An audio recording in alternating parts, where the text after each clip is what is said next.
They won't recognize you after this, not because you posted more, not because you talked louder, but because you disappeared and came back. Undeniable. There's something dangerous about a man who goes silent and starts working in the dark, something magnetic about the one who stops announcing and starts becoming. For the next 90 days, you're not chasing motivation. You're manufacturing momentum. You're not dabbling in change. You're declaring war on the old version of you. Forget hype. This isn't about feeling good. This is about building a version of yourself that moves without needing applause, a version that doesn't need reminders to rise. Every choice you make starting today is either reinforcing the identity you're trying to escape or building the one you've been pretending to be. So here's the deal. Do this for the next 90 days. No shortcuts, no excuses, no exit. Because the man you become at the end of this isn't just more productive, he's unrecognizable to them and to you. There comes a moment where time freezes just long enough for you to decide. Not tomorrow, not next week, now. This is that moment, the line between who you've been and who you're capable of becoming. This isn't motivation, it's a confrontation. Because the truth is, you already know what needs to be done. You've known for a while. The late nights, the wasted mornings, the silent guilt that hits when you scroll past another version of yourself you never built, it's all been warning signs. But this is the line. On one side, comfort, excuses, negotiation. The average man who explains his way out of excellence. On the other, discipline, discomfort, fire. The version of you that moves regardless of mood. That doesn't beg for clarity or permission. That chooses to rise. You don't evolve by accident, you evolve by decision. And that decision must be final, not flirtation, finality. You can't rise if you're still giving your past self a seat at the table. You can't break free while entertaining the old excuses like they still have value. This line you're standing on, it's sacred, because once you step across it, there is no going back. You either build a life where your habits prove your hunger, or you keep explaining to yourself why you didn't follow through. So ask yourself this, are you ready to wake up 90 days from now and not recognize who you've become in the best way possible? Or will you be the man still thinking about it, still stuck in the loop, still defending average? Because this isn't just the beginning, this is the break from the man who hesitated, who paused, who waited. This is the line, either you rise or you stay average. And after this moment, there's no more in between. Discipline doesn't show up with a spark. It doesn't come in a lightning bolt of inspiration. It's forged rep by rep in silence and boredom and resistance. Like a muscle, it gets stronger every single time you choose action over excuse. You don't become disciplined by reading quotes or watching hype videos. You become disciplined when you say, I'll do it, and then do it, even when every part of you screams to stop. That decision, repeated over time, builds self-respect. Every rep is a contract with yourself. And every time you follow through, you reinforce that you're someone who does what he says he'll do. But here's the part most don't tell you. Skip that rep, and it costs you. Not just in results, but in identity. You send a signal to your subconscious, my word is negotiable. Do that enough times, and the standard fades. You don't rise, you retreat. Discipline is not about perfection. It's about pattern. It's not about doing everything right. It's about doing the right things consistently, regardless of mood. That's the key. Mood-based effort makes you average. Identity-based action makes you unstoppable. And the beauty of this truth, discipline can be trained. Just like a muscle, it grows with use and shrinks with neglect. The more you show up, especially when it's hard, the more your brain rewires to see discipline not as punishment, but as power. You don't need to feel ready. You don't need to feel strong. You just need to start again and again until the rhythm becomes who you are. Because when discipline becomes identity, success becomes inevitable. Not someday, every day. You don't chase it anymore. You live it. That's how the disciplined move, quietly, consistently, and with a force the world can't ignore. Not symbolically, not softly, but with flames so final that the only direction left is forward. That's the moment most men never reach, because they keep one foot in, one foot out. They talk discipline, but keep a safety net. They whisper about change, but keep the escape hatch wide open. But the truth is simple. You will never fully commit to the man you're meant to become until you remove all exits back to the one you're trying to forget. When you eliminate the escape plan, something radical happens. The energy you once wasted on negotiating, delaying, or second-guessing transforms into power, focus, relentless drive, because now there is no plan B. Now your nervous system adapts, your mind sharpens, your body understands we don't go back. That kind of pressure, it doesn't crush you, it forges you. When you delete the option of failure, when skipping a day, slacking off, or settling for average becomes unacceptable, you rise. The mission becomes your oxygen, your standards become your armor. You stop dipping your toe in and finally dive headfirst into the fire that reshapes your identity. This is the shift that separates the serious from the dreamers, the moment you stop trying and start becoming. So cut the backup plans, delete the half-hearted options, burn the bridge and say it out loud, I'm not going back. There is only one way now, through the resistance, through the discipline, through the storm, because the man who knows he can't retreat becomes the man who never needed to. Success doesn't start in your hustle, it starts in your head, and a mind left unfed will devour your progress from the inside out. Every single day, you're either programming your mind or letting the world program it for you. And most men, they don't even realize they're starving, drowning in distractions, scrolling aimlessly, letting algorithms drip feed their attention span into extinction. That's not harmless entertainment, it's mental decay. But the man who sharpens his mind for 1 hour a day, he becomes dangerous. This isn't just about reading a few pages. This is about deliberate input, books that stretch your thinking, reflection that rewires your beliefs, journaling that confronts your truth and demands clarity. That single hour, it's not wasted time. It's the software update your future self is begging you to install. You want better decisions? Feed your mind. You want emotional control? Feed your mind. You want power in your presence, purpose in your actions, precision in your words? Feed your mind, because here's the truth. Weak minds collapse under pressure. Strong minds thrive in it. But that strength isn't born randomly. It's built daily, in silence, when no one's watching. While others scroll, you sharpen. While others react, you prepare. Over 90 days, this hour compounds. Like a mental bank account, every page, every insight, every breakthrough becomes interest paid in clarity, confidence, and control. Your thinking changes, your identity evolves. You don't just sound different, you think differently. So ask yourself, are you feeding your focus or are you starving your potential? The man you want to become already exists. He's hidden behind the noise you tolerate and the input you consume. Silence the noise, pick up the book, grab the pen, dive into thoughts. Feed your mind like your life depends on it, because it does. Your body doesn't lie. It reflects every decision, every excuse, every promise kept or broken. Before the world ever sees the results of your transformation, it begins here, in silence, in sweat, in struggle. Your body is your battlefield, and every day you either step onto it like a warrior or retreat into weakness. There's no middle ground. This isn't about building abs for approval or chasing aesthetics to impress strangers. It's about sharpening your physical edge so you can handle the mental war. You don't need fancy machines or elite gyms. You need grit. You need consistency. You need to move daily. Whether it's lifting, sprinting, climbing, or stretching, you commit to effort, not convenience.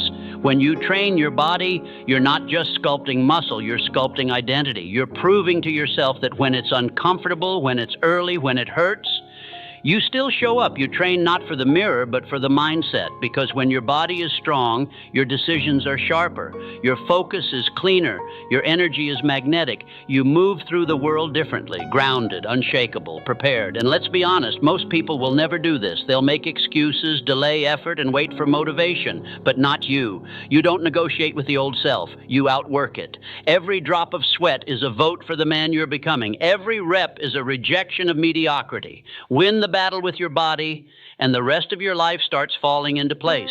Because how you do anything, especially when no one's watching, is how you do everything. Train like your future depends on it, because it does. While the world scrolls, tweets, and distracts itself into mediocrity, the few, the focused, build in the shadows. This is the sacred window. 90 minutes a day, uninterrupted, undisturbed, uncompromised. It's not just a block of time, it's your edge, your weapon, your secret advantage. The mission window is where you stack the bricks no one sees until they can't ignore what you've built. In these 90 minutes, you're not reacting, you're creating. This is not the time for multitasking, inboxes, or distractions disguised as productivity. This is wartime focus. One goal, one output, one mission. You give your craft, your dream, your undivided attention. No notifications, no background noise, just you and the work that will define your future. Most never give their calling even 90 minutes a week. You give it daily. Because you're not trying to look busy, you're trying to become dangerous. Over the course of 90 days, this sacred ritual compounds. 90 minutes a day becomes over 100 hours of pure execution. That's mastery earned in silence. That's momentum forged without needing hype. The world won't clap for you yet. Let them sleep. Let them waste time. While they refresh feeds, you refresh identity. While they chase dopamine, you chase discipline. This is the difference. Your mission isn't a hobby, it's a responsibility. It's a fire you feed every single day. And when you emerge 90 days from now, you won't need to say a word. The work will speak. The results will roar. So carve out your 90. Protect it like your life depends on it, because your future does. In a world addicted to noise, stillness becomes your unfair advantage. Most people fill their days with stimulation, scrolling, chatting, chasing dopamine hits, mistaking movement for momentum. But progress doesn't always make a sound. Sometimes the loudest breakthroughs happen in complete silence. Take 20 minutes each day, not for work, not for learning, not for checking your phone, but for presence. Just you, your breath, your thoughts, and the truth you've been avoiding. This isn't wasted time. This is where your internal compass realigns, where the clutter clears, where you remember exactly why you started. This is strategic alignment. Stillness is not doing nothing. It's the deliberate practice of being without judgment, without distraction, without outside input. It's where you meet the version of you that doesn't need applause to keep going. It's where the vision sharpens and distractions lose their grip. Because here's the secret. You don't need more content, more opinions, more noise. You need more clarity. And clarity lives in quiet. Those 20 minutes are where the next 20 years begin. It's where identity is forged in intention, where emotions stabilize, where your nervous system resets and your purpose recharges. Most won't do this. They'll call it boring. They'll call it lazy. But you'll know better. Silence isn't the absence of effort. It's where real power gathers. And the man who learns to sit with stillness, he walks back into the world with a kind of focus that makes noise irrelevant. They've hijacked your mind, and you didn't even notice. Every scroll, every ping, every microdose of stimulation is a leash, not just on your time, but on your potential. You think you're in control, but your focus is being rented out to algorithms, fast pleasure, and noise disguised as entertainment. This is how most men lose their edge, not in battle, but in boredom. To reclaim your power, you must destroy the dopamine dependency, because that craving you feel to constantly check your phone, to jump from task to task, to chase instant rewards, it's not harmless. It's the slow erosion of your discipline. It's the reason you can't sit still, can't focus, can't go deep. It's the reason you start but never finish. The world doesn't want you to be dangerous. It wants you distracted. Because a man who reclaims his attention becomes lethal. He's not chasing validation, he's building in silence. He's not waiting for the next hit of pleasure, he's addicted to progress. So here's the mission: detox, not forever, just for the next 90 days. Cut the scrolling, kill the noise, trade stimulation for solitude, replace dopamine with discipline. You're gonna get bored, good, you're gonna feel uncomfortable. Perfect.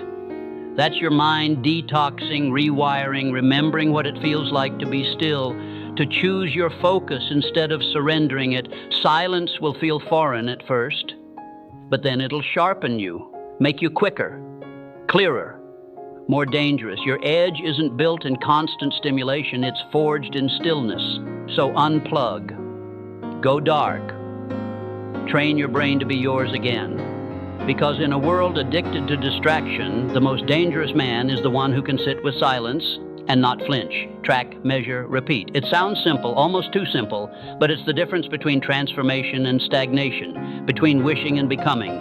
See, your emotions are unreliable narrators. They'll lie to you. They'll tell you you're doing fine when you're slipping, tell you it's not working when you're just inches from a breakthrough. But data Data doesn't flinch.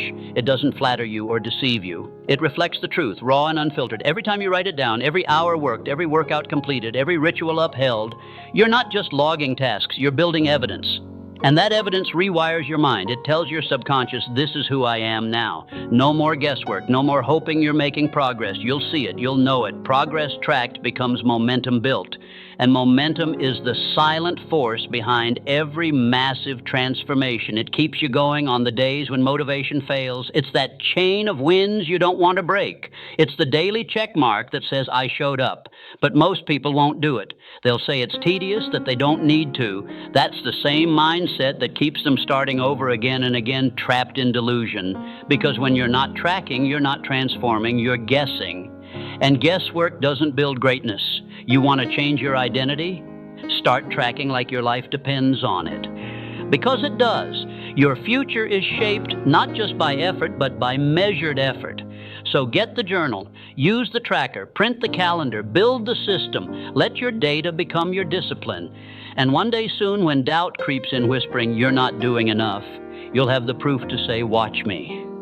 Rebirth never looks beautiful in the beginning. It looks like chaos, doubt, and pain. There comes a point in every transformation where everything feels like it's falling apart.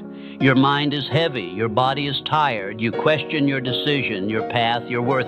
This is not failure. It's the cocoon before the wings. It's the sacred suffering that comes just before the shift. Rebirth is not a glow-up. It's not a cinematic moment of triumph with fireworks and applause. It's messy.